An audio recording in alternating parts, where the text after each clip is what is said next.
Yo, welcome to another episode, everybody. Welcome back to the podcast. It is a very, very special and lovely day because I have a very special guest. This girl is like my little sis, my little homie. Uh, she is a great hooper and a great person to be around. And I'm very honored and proud to have her here on the podcast. Welcome in none other than SCK. It's just a little name between me and her. Little sis, Olivia Vandergriff. How's it What's go? up? What's up? You good? I'm good. I'm good. Man, I am very happy to have you on the podcast, man. Like you don't know what this means to me. Yeah. Like it means a lot. Bruh. Well, thank you for having me. I'm ready, man. I'm excited about it. You know, when I asked you about this, man, I was just thinking like, you got to a place where I was just like, okay, she kind of doing a little thing. Let me get on the podcast. But then kind of like leading up to it, I thought about how you're like breaking ground on two things for me. Okay. First off, you are the first female, young lady to have on the podcast. That's number one. Oh, I didn't know I was that special. Okay. Hey, you are. That's bruh. The fact that I got you on the podcast is special enough. You know what I mean? Like that's just, you're doing your thing. I'm honored. I'm honored. I'm honored to have you on here. Okay. So that's number one. You're the first, female, the young lady to be on the podcast. And number two, you are the first high schooler to be on the podcast. So we've had college coaches at different levels, Division 1, Division 2, JUCO. We've had pro players, a college player who was my co-host. We've had all different types of people, different level stuff. But you're the first of those two to be on the podcast. So you breaking ground. Hey, you know what I mean? Like, that's another reason I had to have you on here. You're a trailblazer. You're special like that. Hey. So, you're a pretty great player. You know that, right?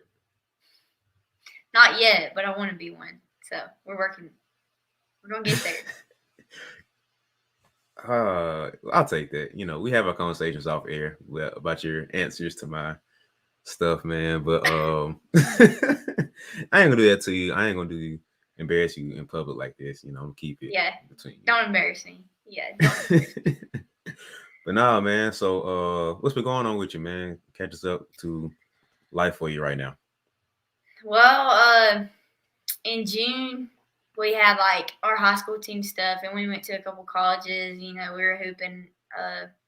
We have a target on our back this year because last year we did win state. So it's just like a different feeling going into this year, like knowing that we have something that no other team in 5A has, and then a lot like that no other team that we play has experienced. So that was different, but I think we had a good June, like as a team, and we're just gonna build on that going into August.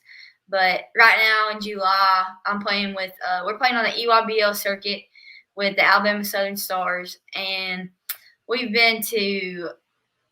July we've been to Louisville and Chicago so far, and then tomorrow I leave for the North-South All-Star game, something we do in Alabama, and then from after that we'll leave and go straight to Orlando. So we've been competing pretty well, honestly. Like on the EYBL circuit, like everybody's a powerhouse. Everybody that you play is going to be good. So you can't really have any letdowns. But we've been competing really well and playing in front of a bunch of college coaches. So it's been a lot of fun. I've had a lot of fun, and I'm definitely thankful for the experience. So how are you gonna skip over like the most recent big news that you have? Like, how are you gonna do that? Well, I didn't know if you wanted to talk about it yet. Go ahead, do your thing. And at the very beginning of July, I got to take a unofficial visit to Lipscomb, and that's where they offered me a scholarship, and I got to commit to there.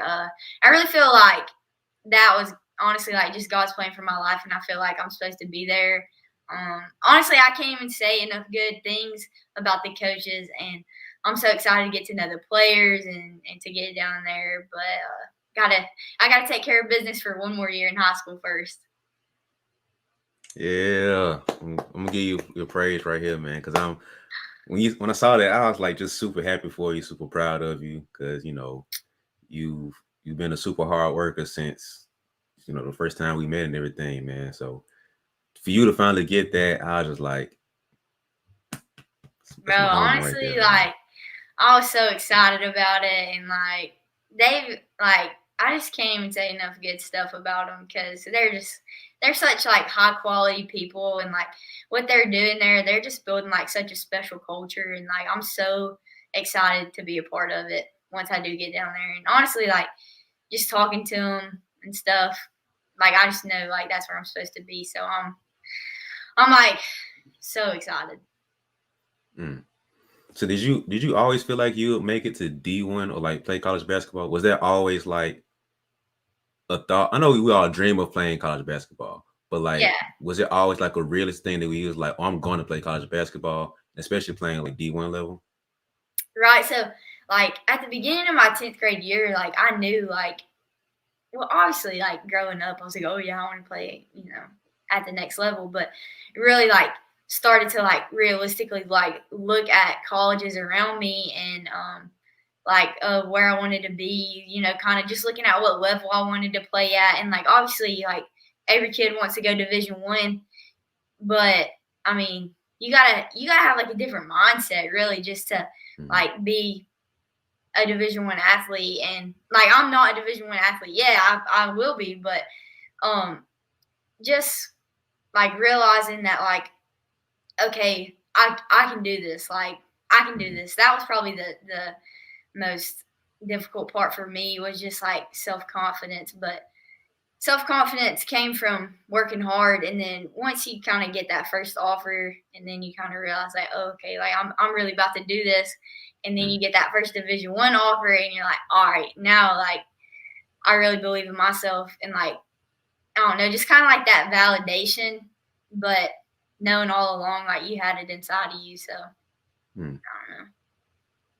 So were you always like this growing up? Did you always just like, because you got stupid hands and you got a nice shot. So you always like this growing up, or did you like come out the womb with like a basketball on the low, or did you like Yeah, did you I develop like the probably rest did of us? low key. I probably just like was in the hospital, just like shooting hoops or something when I was younger. I think No, so, man. no, I don't know. Like I've been playing basketball ever since I can remember, and just like I don't know, really like I really started grinding like going into like my ninth grade year, my 10th grade year. Just like we started grinding, like okay, we're about to be different. Like nobody else is doing what we're doing, and then once you realize like okay, nobody else is doing what I'm doing, you just get like that next level of confidence in yourself and like the things that you can do. Like one time somebody had a write up on me, and it was like, uh Vandergriff like exudes confidence, and like going in, it was at a camp, and like going into that camp, man, I was so nervous. I was like, okay, but they thought like I looked like a really confident player. So I mean, I don't know. I think like just looking the part of it comes with it too. So Mm. So you struggled with confidence growing up, but you felt like the work you put in built another level of confidence. Not to where you just like you're here, but you know that since I'm here, I can perform well. yeah, like, and even today, like that's something I struggle with. But like I just have to realize like, every room that I walk into, I'm in there for a reason, and like I need to show everybody what I can do. Which now that I've committed to Lipscomb, like with the travel ball part of it, like a lot of that pressure has been taken off. But Mm. still have to go out and perform. I got you. So what was basketball like growing up in your area? Because I know in your part of town, it's a little different from where I'm from. So tell me about Gunnersville and what's that like up there? Yeah. So honestly, like growing up, uh, I mean, we had like we had like the little travel ball teams, and we had like the little school teams, but like Gunnersville High School as a whole, like girls basketball program has never been like really anything that's like just like a powerhouse and that's super strong. My 8th grade year, we had a coach. My 9th grade year, we had a different coach. My 10th grade year, Coach Hill came in, and he really just built like a championship culture in like in each one of us, and then like in our program, and he fit into like our town really well, I think, and he really just like showed us like what it takes, and so we all had to buy into that. And once we did, we had a good season my 10th grade year, and then we just built onto that last year, and then we just became a championship caliber team, and we just went out and won state, which was the first time in Gunnersville girls program history. So that was crazy, but it hasn't always been, we haven't always been really good. And I think my 8th grade and 9th grade year, we won like 4 games. So going from winning 4 games to being state champions has been insane. But it's also been like super humbling, and like just like going through the learning experience of it has been something that I'll never forget. So you played varsity 8th grade year too? Yeah. All right, cool. So it seems like everything kind of came together for you like around 8th. No, it's 8th, probably like 9th, 10th grade from what you're saying. Yeah, definitely 10th grade. Like a lot of like things started falling into place, and then I think that was because in 9th grade, like I started working hard. 10th grade, we turned it up to a whole nother level. A guy named Brian DeMalik, he moved in from like the Atlanta area, and he's a trainer. He played at Georgia Tech with Dennis Scott. Him and Dennis are like best friends, and so he started working with me and like just like believing in me and pushing me to do things that I was like, Brian, I don't know if I can do this. And he was like, oh yeah, you can do it. Like you got it. And so he's been like tremendously just a part of me getting better as an individual player, and just like mentally, physically, like he's a big part of it. So what was the difference from 8th to 9th and 9th to 10th for you to like have that change? Like what was going on for you to have such a big jump? Like what was the grind that you went through to have this jump? I mean, from 8th grade, it was kind of just like school practice, travel ball practice, and then like maybe the occasional workout, whatever. And then 9th grade, like it was more just like getting and shooting on the gun and going to practice. And then going into my 10th grade year, we were like, all right, we're about to get right. So we started going 6 a.m. every day, and we're just grinding that out. Well, I'll say Monday through Friday, 6 a.m. And then we'd go again at 6 p.m. And then in between that, during school, we'd have like with the team. So it was just me individually, 6 and 6, and then with the team, like 2 to 3, 3:30, something like that. So I was getting in, 3 like really good workouts a day. And then kind of going into this year, just kind of the next step I took was we're going, 6, 6, and 2. But then I also started to like eat different, and then also like the weight room. I really grew to love the weight room. So kind of those 5 things really changed me, and like I don't know, it just opened up a lot of doors once I really bought into those 5 things. I'm curious, man, because for as long I ain't know you super long time, but as long as I know you, man, you've had a crazy high level of skill when it comes to your ball handling and shooting. And you've also had like a crazy high work ethic. Where does that come from? Like I've never I don't know if we ever sit down and talk about this, but where does that come from? Like the handles and the shot, or just like my work ethic? Both. The handles. I don't know. I feel like I was like when I was younger, like I grew up, I was a little tomboy. Like I grew up with the boys. So like if you couldn't handle the ball with them, like you weren't about to get past the ball. So I guess I just had to learn how to handle it and shoot it, playing with them, growing up with them. And even to this day, like some of those guys are still my good friends. And then my work ethic, I don't know. I mean, both my parents, they're really hard workers, and they do, a great job providing for my family. But I don't know. I think just like I just love the game so much that like I always want to be doing something that has to do with it. Like, I mean, I don't know. I love working out. Like, I love lifting weights. I love doing skill work. Like, I don't know. Everybody's like, oh, like, we got to go to practice. Oh, we got to get to work. I'm like, man, let's go. Like, let's go get a workout in. Like, I don't know. I just love it. I can tell. I can vouch for that because you stayed in the gym pretty much all day with us when we were training, and you would not go home for nothing. Back around Christmas, man, that was crazy. Yeah, I loved that was it, fun too. Yeah. But that's what separates you too, man, because not to say everybody, but like you just said, most players are kind of just like, we got to work out. We got to do this, you got to do that. But it's like, it's only a few people that actually enjoy putting in work like that, because there's working out and then there's really putting in work. You know what I mean? Like, and that's what really separated you, that I saw. That's one thing that separated you from like most of the girls, most of even guys that I've seen in training, is that you actually commit and love all of it. Like, it's different to love basketball, different to love hooping, but to actually love putting in the work is what separates you from what I've seen. Yeah.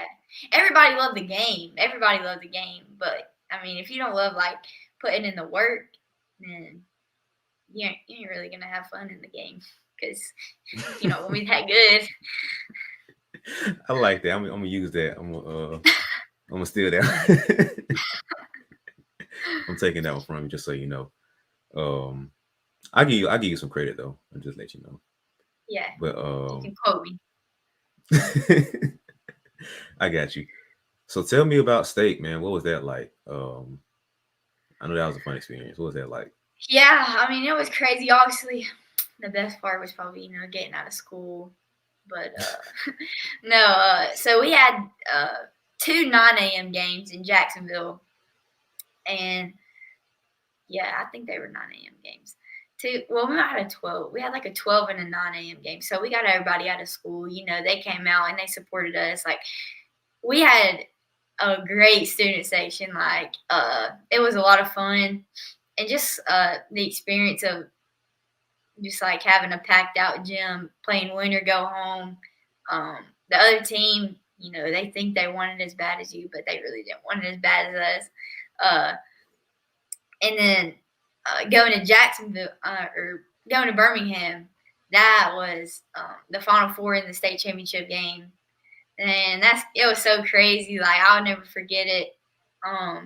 Just like the energy inside the arena, just like the lights and like how many seats there was. Like, I don't know. It was just I'm gonna do everything I can to get us back there this year, but it was crazy, and it was so much fun. And I remember last year when I came to your game. Where did y'all fall last year? We not the year before last year, my 10th grade year, we went to Carver, Birmingham, because we couldn't go to Jacksonville because COVID, whatever. And we went to Carver, Birmingham. They shut me down, like, held me 0 points. They played like little boxing one. They played a little, no catch, deny, whatever. And now looking back, though, I would say that game was probably the best thing for me, the best thing that's ever happened to me, because I woke up the next morning after that game, and, I was going to shoot, and I told Brian, I was like, that's never happening again. Like, that's not happening again. And so playing them, we got the rematch this year in Jacksonville. We got to rematch them in the Sweet 16, and I think I had like 32 on them. It was personal. I'm not even gonna lie, like, it was personal. But I mean, they were a really good team. I think we ended up winning by like 4.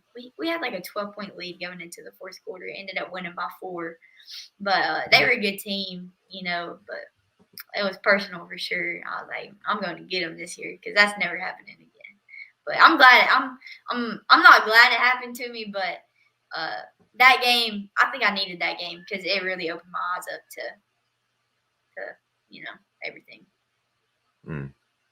Yeah, you needed that one, because sometimes people,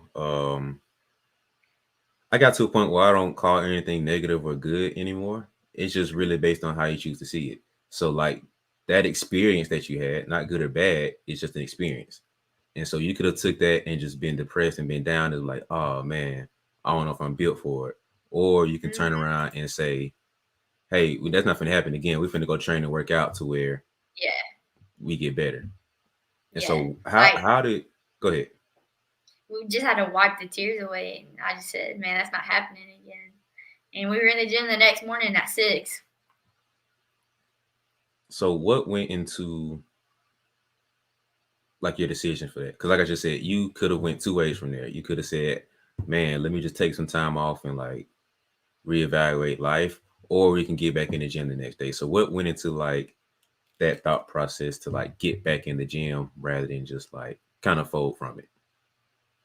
I mean, obviously, I had people in my ear, saying like, "Don't let this," Brian, he was sitting there telling me like, "Don't let this define like who you are," and so really that had just like my love for the game. I was like, "Man, this is never happening again," because I wanted to be good so bad, and I still want to be good so bad, like so. I think just like I was hungry for it, and then once that happened, like a switch went off in my head, and I was like, okay, it's go time now because that's never happening again. And so when we got Mm. to meet him in Jacksonville this year, I didn't even sleep the night before. I was so hyped up, man. We had a good game plan for him. So it was it was good to get the revenge tour this year. Oh yeah. Yeah, you like me, you got a little pettiness to you where it's like you gotta get that get back. It's just it's Yeah, just a like little bit. I don't like during the game stuff. I don't talk trash. I don't do that. Like I'm hype up my teammates, but I'm not about to talk trash to your face. I'm just play. And then if you want to talk trash to me though, I love it. Like oh man, I love when people talk trash to me. I'm like, let me hear it, because I'm coming for you. But I don't talk trash on the court. But I'm a little bit petty sometimes. I know, I remember. I remember from my battles in the gym. I remember that. Um, Then one you v did, ones. yeah, you did talk a little trash to me though. You did. Though I got to tell the truth now because you have like you don't talk. You talked a little bit. Yeah, I gotta talk, in the 1v1s. But if I got my team behind me, Mm-hmm. I'm gonna just Mm-hmm. hype them up. But Mm-hmm. in the real thing, I can't be talking trash. Plus the rest, and they're soft these days. They don't like it. They don't like it. They don't let it get chippy. They're soft. Yeah. It's good though. We love the refs. The refs. We couldn't do it without them, so we love them. Hey, I like how political you just were right there. I like that. I like the switch up. That was real smooth. Gotta But keep my good image. got to, you know what I mean? It's I don't think it's an image, it's just who you are. Like you're a good person. I try, bro. So tell me about the actual state game. Like how did you feel going into it and what was that whole process like for you? Honestly, like 100% honesty, like I wasn't nervous. Like I don't know why. Like everybody's like, bro, it's the biggest game of your life, whatever, blah blah. But I don't know. I just had so much confidence in my team and in Coach Hill and everything that like. I mean, we were ready. We had prepared for that all year long, and I don't know. I wasn't nervous going into it. I was we're going to win. Like I had like a good feeling about it, and um, it was actually funny because we stayed in the same hotel as them, so Mm. getting on the elevator, one of our teammates had gotten on the elevator with them, and their team was talking in the elevator like, "Oh yeah, y'all ready to win state, whatever, blah blah." Our teammates in the elevator with them, and they're like, "Oh yeah, we ready to win state, whatever." Our teammate gets out the elevator. She's like, "Yo, guess what they just said?" So that off the rip, it's like 8:15 in the morning. We're like, "All right, bet." Then uh in the lobby, they're like standing over here and we're standing over here. And one thing that we do is every time we break it down, we'll say family because we really like we are family and like we love each other and we're with each other like literally 10 months out of the year. So one thing we always say is family, and so we broke it down before we walked over to the arena, and we were like, all right, family on three, whatever. And they were like making fun of us. They were like, oh yeah, family on three, whatever. And so they had already had us a little bit, they gave us some morning motivation. Um, Mhm. And so going into the game, I was just like, man, they're like, we're about to run them out of the gym. We got up like 20-8, and I was like, yep.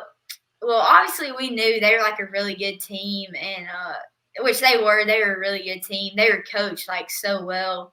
So they came back. I mean, we knew they were going to make a run, but we just, I mean, we had built a big enough cushion to kind of us, hold their run. And then I think they went on a run, man, at the end of the third quarter, and going into the fourth quarter, it was a pretty close game. And I don't know, we just kind of came together, like our starting five came together, and we were like, hey, this is our game, like they're not going to take this game from us. And really, like we were just so close as a team, and we all knew that we were going to get the job done, whatever it took. We were all willing to give whatever it took, and we were all we knew like we weren't going to lose that game. And I don't know, I wasn't nervous for it, but looking back, like we kind of cut it. We should have won by a couple more. We was up 20-8, but ended up being all right, and we won. And then actually at the Player of the Year banquet, one of their really good players was also up for 5A Player of the Year, and apparently they thought their whole town thought they was gonna like whoop us because they had been number one all year. So I don't know, but I'm glad we won, and it's something I'll never forget. Yeah, that was an interesting game. Honestly, though, it wasn't my best individual game, but I was able to get the job done. Should have made a couple more free throws than I did, but we're not gonna dwell on it. We're just gonna get a lot more free throws in this summer, and when the time comes next year, I'm knocking down. That is true, because somebody fussed at you for missing your free throws. I'm not going to point the finger and say who did that, but somebody did. Yeah. I'm just saying. Yeah, we're not going to point fingers here. Yeah. So tell me, how did it feel at the end of that game to like state? What that feel like? So I think there was like a couple seconds left, and we were on defense, and my girl Lane Phillips, she got the block, and then Briley grabbed the ball, took off running. I'm like, Briley, like hold the ball. She got it. She took off running. She held it, and then when the clock finally went off, I was going crazy. I was like, we did it. Like, we did it. We finally did it. And I don't know. I can't remember if I cried or not, but I just remember seeing Coach Hill and the pictures from it. Coach Hill was going nuts. Our assistant coach, Butch Looney, he played at Guntersville. I don't want to say a year because I really don't know. He's a bit of an older guy, but he's a Wildcat, like, through and through. And so like just to get that win for him and like our community and like all the fans that came out at 9 a.m. on a Saturday morning, I don't know, it was just crazy, and I'm gonna do everything I can to do it again this year. So I know you don't like to talk about yourself, but you have to right here. So how many awards did you win after state? Let's talk about that a little bit. How many did you accumulate individually, not as a team, but individually? What did you do after state? Oh gosh, well, state and after, because you won something at state too. So let's talk about that. We got to throw all that in there.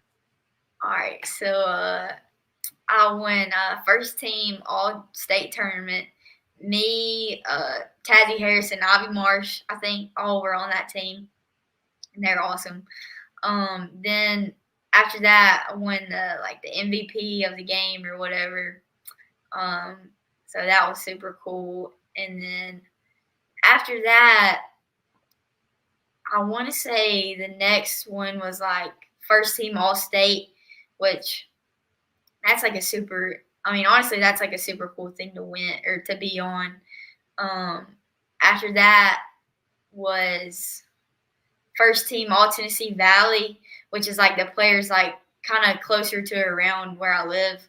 And so that's a pretty tough team to get on because we do have like we got some hoopers around here in Tennessee Valley. But then after that was 5A Player of the Year, and that was like banquet type thing, and when they called my name out, they were like, "Oh yeah, by the way, you have to give a speech," and I was like, "Oh no!" I was like, "Oh," so I don't even remember what I said. I was so nervous when they called out my name. I honestly didn't know if I was going to win it or not, so I didn't really expect it too much, but it was just super awesome to win that, and it was like all that was like just blessings on blessings for real. So I know you got one good story for me about somewhere in this process. You got a good story. You gave me a good one about the championship game, but I want one more about the celebration or like after state. Give me a good story. I know you have one. I need at least one. I would say our best story. So we have an assistant coach. His name is LeBron. He played with Coach Hill in high school. I'm pretty sure, but I could be wrong. But I'm pretty sure. But he was like, all right. So going into Jacksonville, he was like, I guess like the gritty, like everybody was hitting the gritty, whatever. And so going into that, he was like, all right, if y'all win, like I'll hit the gritty, whatever. Coach Hill was like, yeah, I'll hit the gritty, whatever. So we were like, all right, like I think we played Sardis in the Elite Eight, and like apparently they have been, talking the game up, whatever. So we were excited to play them. They were kind of closer to us than Carver was, so it was like a more community rival thing, whatever. Mm-hmm. And so we played them, and after we beat them, we were like, oh, why we get to go to Birmingham now, whatever. So we had to win. That was like the regional championship, Mm-hmm. and so Coach Hill came in the locker room. We were all throwing water, whatever, and then out of nowhere, like our assistant coach just starts hitting the gritty. And honestly, I don't know if he's gonna watch this or not, but if he does, LeBron, that was not the best gritty that I've ever seen. But hey, I give it an A for effort. But that was definitely probably the most funny thing. And then that somebody got a video and put it on the news, or like our local news. So it was funny. So after all of that, man, we kind of talked a little bit at the state, about how you felt and everything. For all the hard work that you put in, all these years of grinding and the 6 a.m. workouts, all the drives you made to, come train and everything. At that moment, how does that feel? Like the emotion that you felt once you like, man, I am a state champion. What was that like? I don't know. I mean, the first thing I did, I was just praying. I was like, thanking the Lord, because honestly, everything I've gotten this year is like, it's earned, not given, but everything I have is a gift from God, and like the way that He's blessed me has been like things that I never would have like dreamed of, like honestly. But I don't know, just thinking like I was just so grateful and blessed to just be in that situation and have all my family and friends surrounding me and seeing everything come together. But also in the back of my mind, I was like, all right, we about to have to do this again next year. That's the first thing we said when we walked in the locker room. We was like, all right, congrats, let's do it again next year. So Always looking to the next thing. How do you we still in the summer, so what is your preparation to make sure you can go back to back? Like, are you doing the same thing from last year, or are you just like, okay, I got to step it up to another level? Like, what's your mindset to prepare for next year? Basically, like our training is the same, like don't fix it if it's not broken type of thing. So we're doing the same training, but we're also kind of like zoning in on some things that like I need to get better for going into my senior year, and then also just like going to be a freshman in college, like at the Division I level. Like one thing that I have to work on is defense. Like I have to be able to stay in front of a Division I basketball player, and I think that's something that I'm 100% capable of and that I can do. So we work on like. And then also when I cross over, man, I'm giving all my weaknesses away. But when I cross over, sometimes I get a little bit too high. So I'm working on just like keeping it lower and just not taking as many dribbles, just making one move and go instead of like set up, go. But just stuff like that. And then obviously speed and agility. You can't slack on that. We've been staying on the ladder, staying on the jump rope, all that good stuff. And then in the weight room, we've honestly kicked it up in the weight room a good bit. So stuff like that. So you've been a grinder for as long as I've known you. How do you find balance in? Oh, that's a good question. How do you find balance between like not burning out in basketball, but still like driving hard in basketball, like going hard every day like you do for basketball? How do you find balance to not burn out and just be like, I'm done? Yeah. I mean, I think I really do love the game, and I want to be around it as much as I can. And so I don't really feel like athletes do talk about burning out and all that, but I really don't feel that. I just want to just keep progressing and keep getting better. I think when athletes start to burn out is kind of like after they've hit their peak or whatever. And so I don't know. For me, I just feel like I haven't hit my peak yet, and like I just want to keep getting better. And I know that I can keep getting better, but I know the only way that I can do that is to work hard. I mean, schoolwork and balance and all that, it's high school, so get the schoolwork done, make good grades, and still make time, to hang out with friends. We go out on the lake, whatever, wakeboard, tube, ride jet skis, all that, whatever. But I gotta get my work in first, so I'm getting my work in, then work then play type thing. I don't know. I just don't feel that burnout feeling. I don't know. Hope I never do, honestly, but That's an interesting thought. I've never thought about it that way. Like, I thought it just got to a point where most players just like, they don't like the way you talk about you love the game. I think most people just, I don't know if something happens or if somebody just kind of mess things up for them, but I think that is what kind of goes away or fades away over time to where they don't love it as much. Not just like, okay, I've peaked, what's next type of thing. Like, I never thought about it that way. I don't know. You just got to stay. Two things that, I always say is like, stay humble and stay hungry. Like, you got to stay hungry for it. And then once you get it, stay humble. That's one thing that my dad tells me all the time. So that's one thing I will give you 100% credit for. Like, I've only said this about like a handful of the people, and you fit in this category too. You are hands down one of the hardest working people that I personally know, but at the exact same time, one of the most humble people that I know. Like, your humility matches your hunger and work ethic. And that's like, it's not a lot of people that I know like that. And you're one of the few that I know. So that's like something I give you all the flowers for. Well, hey, at the end of the day, like I said, like everything I have is a gift from God, and like I'm absolutely nothing without Him and everything that He's done in my life. So, just stay humble, because nothing without Him. And the second you think you are something without Him, man, He'll show you. You trying to give a little sermon on the podcast, ain't it? Like, no. That's a personal experience right there. Ooh, talk about it. Let's go there. Let's talk about that.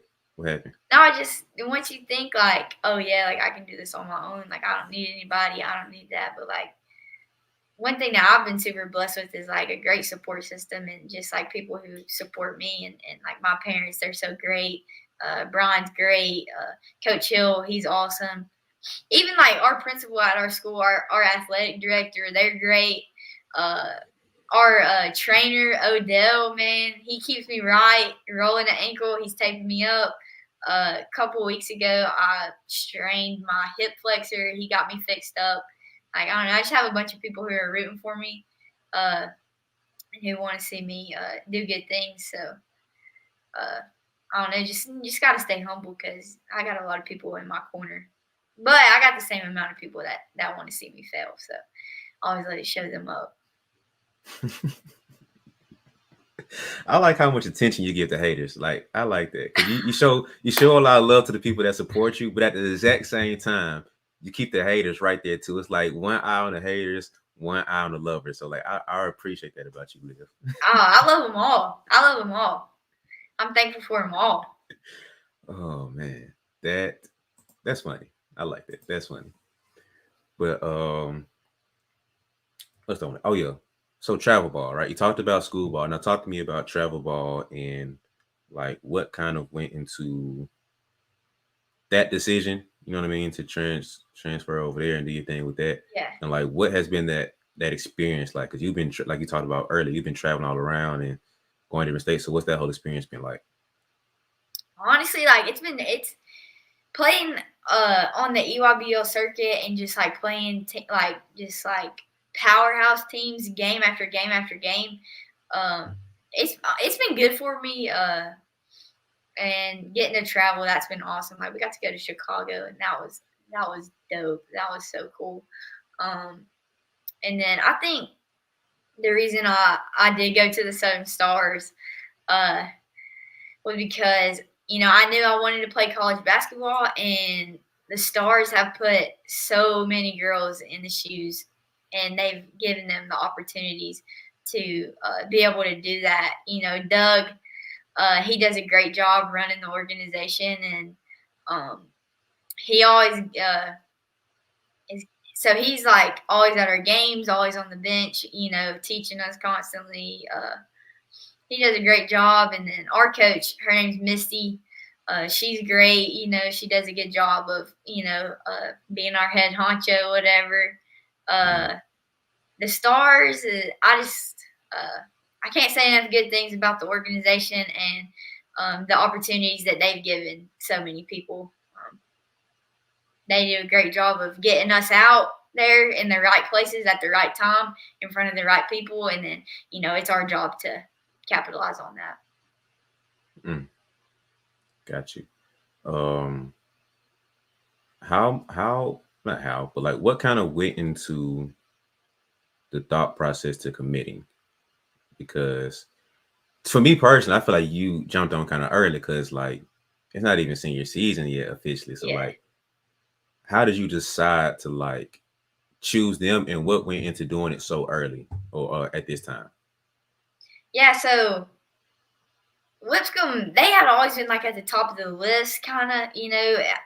Going into my 10th grade year, we kind of sat down and made a list, and it had a couple schools on it, whatever. But they were always kind of like at the top of it. But I never got to talk to them before because I really didn't know how to talk to coaches. Coaches had reached out to me first. So before I had Lipscomb, I had 4 other offers. And they were all like amazing schools, like really great schools. Could have seen myself playing at any of them. And the coaches were awesome and all that good stuff.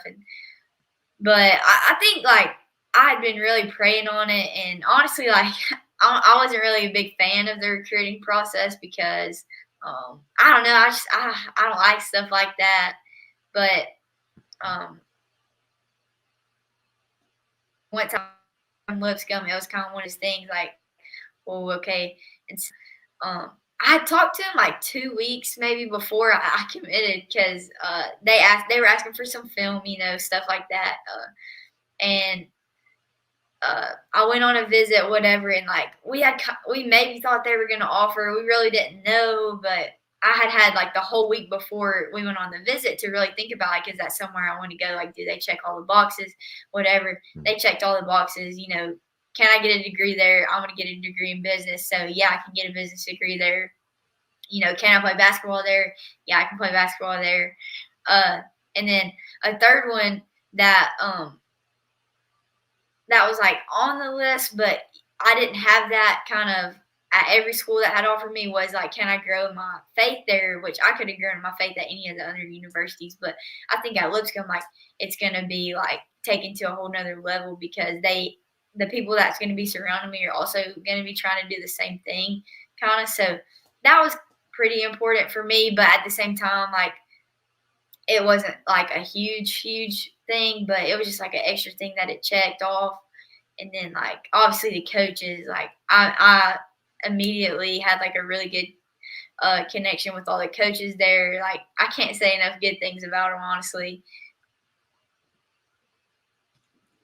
We did like a campus tour, all that. I was like, okay. Like the facilities, everything's super nice, dorms, everything, cafeteria, super nice.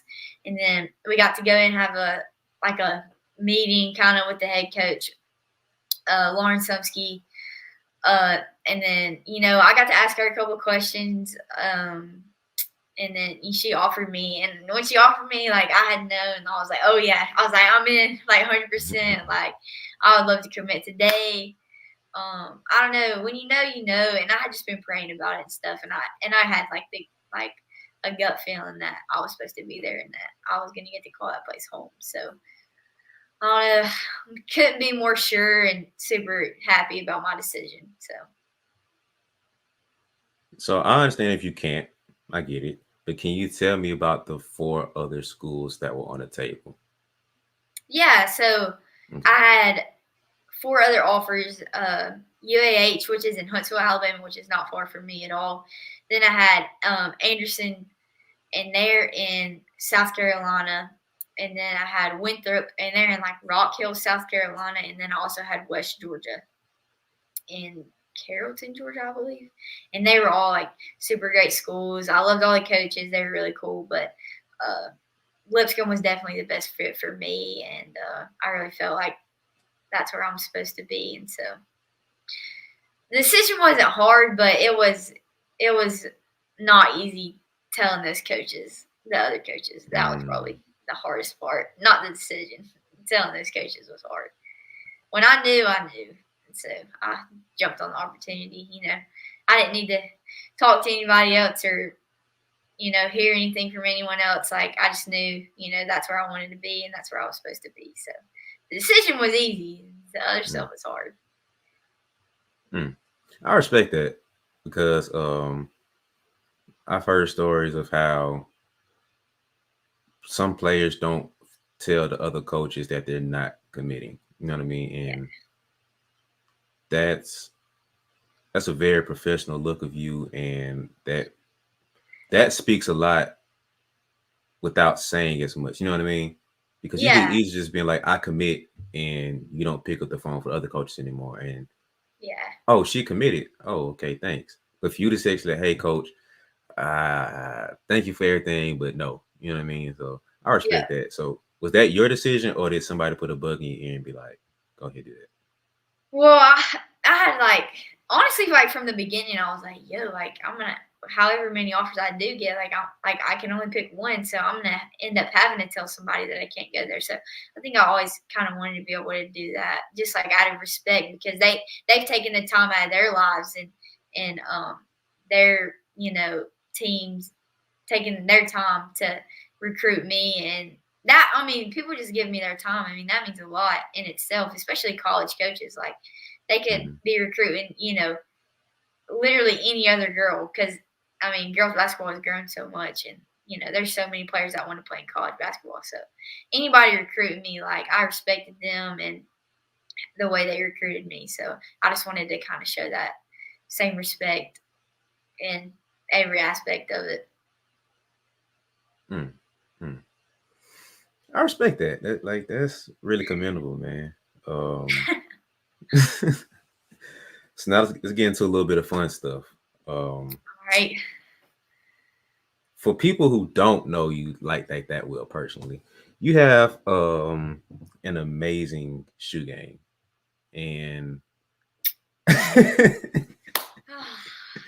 so I only have one issue with your shoe game. That's only one. Just one. I think I'm finna go with this. Hopefully we're on the same page here. For those who don't know, she has exclusive shoes.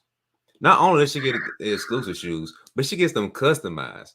And when I say customized, I don't mean just getting the color and stuff she wants. She will have her name, initials, number, or school on the shoes. That's how customized Liv gets with her shoes.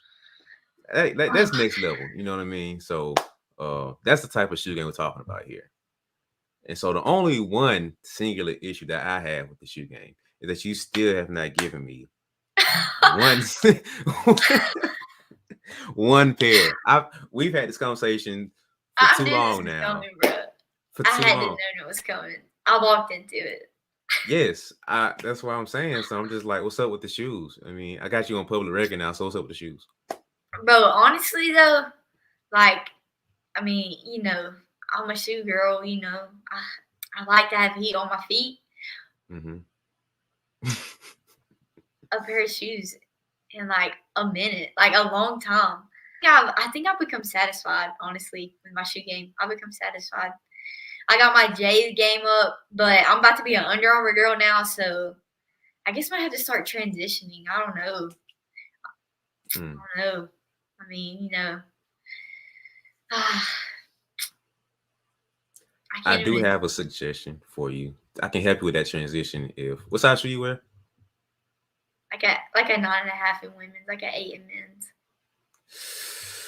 I can't help you like I thought. Okay, I got a backup plan for it. All right, cool. So what we can do is the shoes that you can't and won't wear, you just sell them off. Okay, let's just get rid of Yep. them.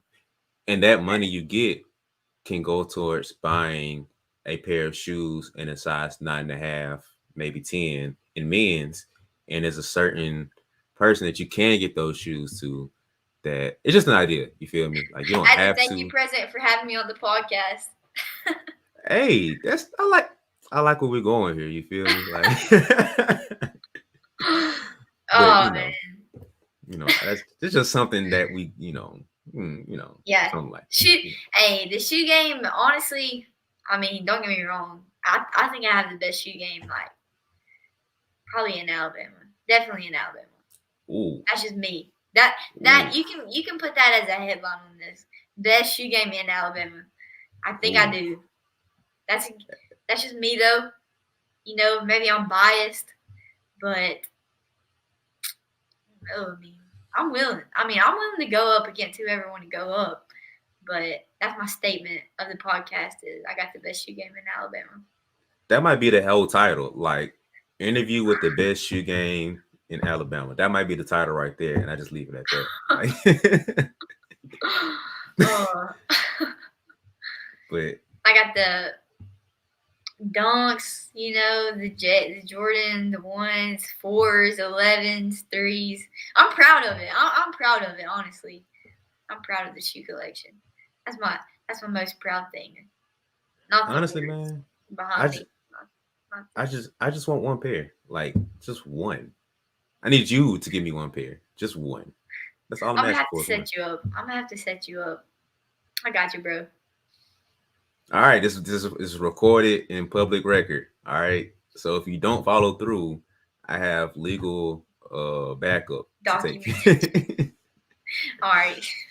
All right, so listeners, y'all got that. Hold her accountable. Okay, she has to get me a pair of shoes. All right. We'll see. We'll see what happens. So I'll either see my shoes or I'll see you in court. All right, sounds pretty good. All right. I'm gonna have to get a good lawyer. Yeah, you will, because this is you just co-signed all of this, so you just made your case even worse. But it's all good, I'm a win, so it don't matter to me. But all right, yeah, I think that's about it. Closing down here. I don't think I have anything else big to ask you. Yeah, so I'm gonna go ahead. I have two questions that I ask pretty much every guest. So the first question I want to ask you is, um, I'll kind of giving you a little bit of your flowers, okay? And I'm big on people receiving their flowers, especially while they can smell them. So who is someone that you want to give flowers to and that you want to shout out because you feel like they're a little slept on, they don't get all the recognition they deserve? But here's your opportunity to give them their flowers. So it can be a teammate of yours, a player you played against. It can be school ball, travel ball, a coach, anybody that you feel like is in like the field, whatever, that you want to shout out right here and show some love to. So who is someone that you want to get their flowers to? Yeah, every teammate that I've ever had, like I would not be wearing without them today. So they all deserve flowers. And then every coach, they deserve flowers. But Coach Hill, he man, he's taught me a lot. And when he came to Gunnersville, I really don't think I would be in the shoes that I'm in today without him coming to Gunnersville and changing the culture and all that. So, he deserves everything. I think I want to say he got 5A Coach of the Year, but I'm not positive. So if he didn't, I didn't say that. But, if not, he deserved it, man. I think he's one of the greatest. And then my trainer, Brian, we're at it, every day. We work as hard as anybody, and he's constantly just pushing me to be better and putting in my ear that I do belong in every room that I step in, and just constantly pushing me to be better every day. And then I got to give my parents the most flowers because they're great and they support me in absolutely everything. And I cannot have been blessed with better parents. And I guess my sisters too. They're okay. They're all right. They are. I laughed in the beginning of your answer. It wasn't to be rude to your teammates, but that was just like the Olivia answer I was kind of expecting. Like that. I was just kind of like, in the back of my mind, I was like, hopefully she give me something outside the box of what I was looking for. But I was like, if I just had to if somebody if I had to bet money on what the answer would have been, that was exactly the answer that I would have said. That's just me. That's just me, bro. I know. I definitely wouldn't be where I would be without everybody along the way and every teammate I've had, especially the team that I have right now. Both teams, travel ball and school ball. I'm learning so much from all of them every day. And in the school ball, just getting to be a leader and kind of those are all my little sisters. And this year going into my senior year, they're my little sisters, but they're also my best friends. And so I would not want to be going into any other season with any other team. Yeah, I know that's you. I'm not trying to mess with you, but I am trying to mess with you because that's what I do. Yeah, I know, bro. I know how you are. But all right. And my final question. We all, once you play in the game long enough, you kind of have a lesson that you learn. We had that coach that pulls us to the side and kind of gives us a nice little talk that kind of changes our mindset and gets us thinking a little different. Or a parent after the game tells us something, or a trainer, whatever. So what is something that somebody told you that kind of shifted your mindset, or something that you've learned through the game, through your training, or learned about yourself through this whole process that the game of basketball has taught you, but you apply it to your everyday life, something that's bigger than basketball? So what's something that you've learned from the game and or about yourself? Probably just that, preparation for something gives you confidence. You prepare for a test, you study for a test, going into that test, you have confidence that you're going to do good on that test. Preparing for a game, getting ready for a game, working out, you're ready. You know that you're ready for that game going into that game. So probably just preparation is really important in anything that you do in life. And working hard is in anything that you do, you're going to get to reap the benefits of it. Maybe not exactly when you think you will or when you want to, but, eventually you're going to reap the benefits of it. So if you just stay patient and trust God's plan for your life, then, good things will happen. I like that one. I don't have anything to say to Mr. Shoe about with that one. I like that one. So don't do that, bro. You act like I just bully you all the time, man. What's up? Yeah, we ain't gonna say that on air, but wow, that's what we're doing here, Liv. Okay, all right. We're just taking shots at the host now. All right, cool. That's what we're doing here. All right. On my own podcast. Wow. All right. Well, this podcast is over. This episode's over. Yeah, we might as well just end it on that. Thanks. It's just bro, but bro, thank you for having me though. This has been fun. So thank you for having me on. Being the first high schooler, first girl. I feel special. You are you really are for real. You are. Thank you, bro. Yeah, man. So Anything else you want to tell people about before we get off of here? Anything you want to say, promote, anything? No, I feel like I've talked enough. I feel like I've talked everybody's heads off. Nah, man, that's what we're here for. We're here to learn about you and listen to you and your story and hear about how great you are. So, nothing wrong with that. But since that's it, that's a wrap for the podcast. I truly, really appreciate you coming on, man, because Yeah. it really Thank means a you. lot. It's been awesome. Yeah, it's dope to have you on here, man. And this is about what I expected to have you on here. It's fun, man. I enjoy podcasting in general, but it's a little more fun to talk to people, and it's a next level fun to talk to people that I personally know and see you thriving and see you doing your thing. So it's just dope to have you on here. I appreciate you hopping on. It means a lot, like for real. It really do means a lot for you to come on here. Well, thanks for asking me. I mean, I was just winging it, so. Hey, that's life, honestly. You just You're not wrong, man. You realize that strongly, especially when you got to college. When life hits you, you're just like, this ain't life. Take the punch, bro. Take the punch. Hey, like the old saying is you want to make God laugh, tell him your plans. Yep.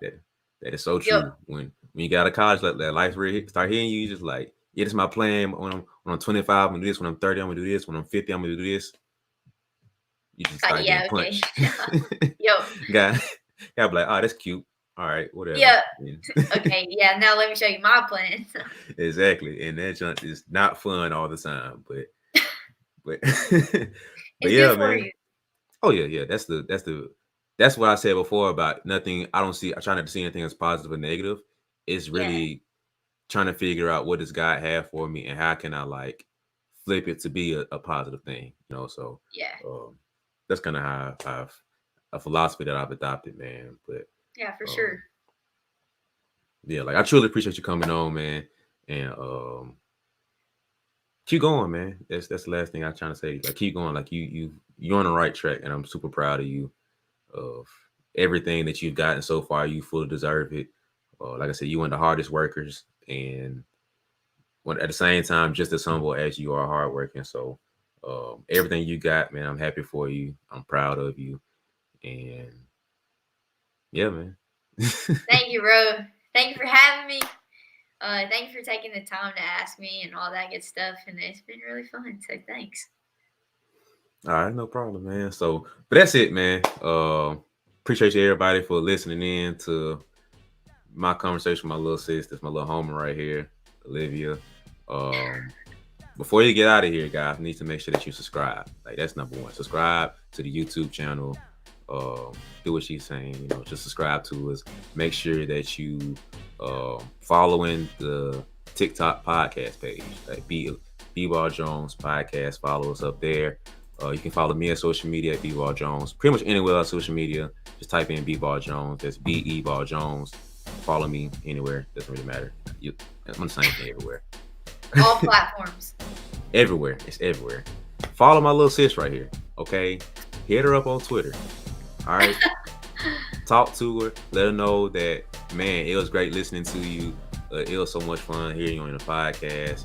And, you should do like a part 2 and where he can just bully you. And, the part 2 should be where you present the shoes to me.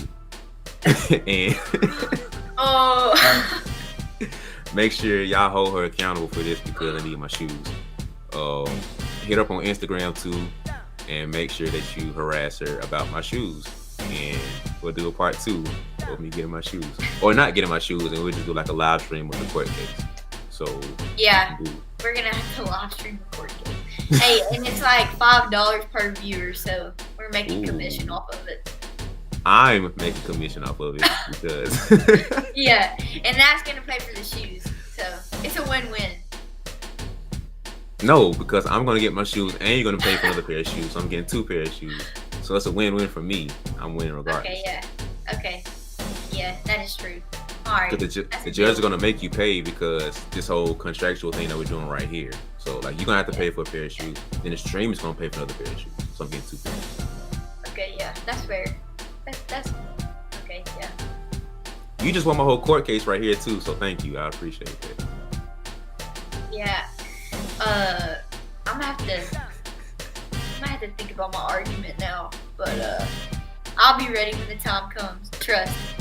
When the time comes, I'm gonna be ready to go to war, son. That's cute. You're gonna have to hire a really good lawyer because you just been digging your hole deeper and deeper. But yeah, let's get out of here before you keep shooting yourself in the foot. But yeah, that's it.